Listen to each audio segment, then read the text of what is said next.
57% ng mga Pinoy pabor na makipag-ugnayan muli ang Pilipinas sa International Criminal Court.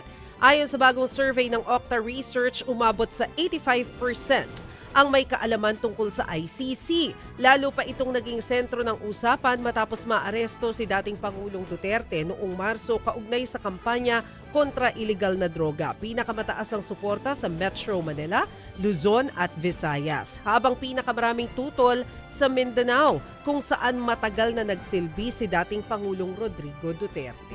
So ang gusto ba ng karamihan ay sumali ulit tayo dun sa Rome Statute, no? Para maging bahagi pa rin tayo ng ICC. Pero well, tingnan natin kung anong mangyayari. Ang sinasabi kasi ni Attorney Cristina Conti nung few days ago, press con po siya mga kapatid, siya ay pabor na bumalik tayo dun sa ICC dahil sa pamamagitan po ng ICC, pwede nating mapapanagot yung mga mayayaman, yung mga sobrang powerful, sobrang makapangyarihan ng mga opisyal po natin, no?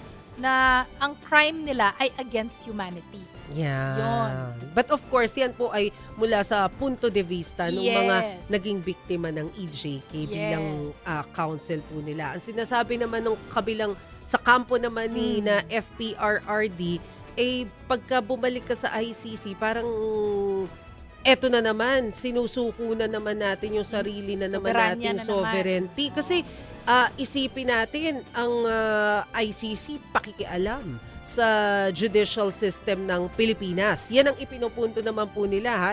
Tayo naman daw dito sa Pilipinas, we have a working judicial system, so hindi naman daw natin kailangan ng pakikialam ng ibang bansa para magdesisyon para sa atin. Gumagana naman daw kasi ang sistema natin. Yan naman yung kabilang panig. Oo. Although hindi nila kinasuhan si dating Pangulong Rodrigo Duterte dito sa Yes. ating working judicial system. Oo. Yun nga yung punto, 'di ba, ng Duterte camp. Ba't nyo pa pinadala doon? Working naman pala dito, dapat kinasuhan Pakasuhan nyo dito. na lang dito. Oo.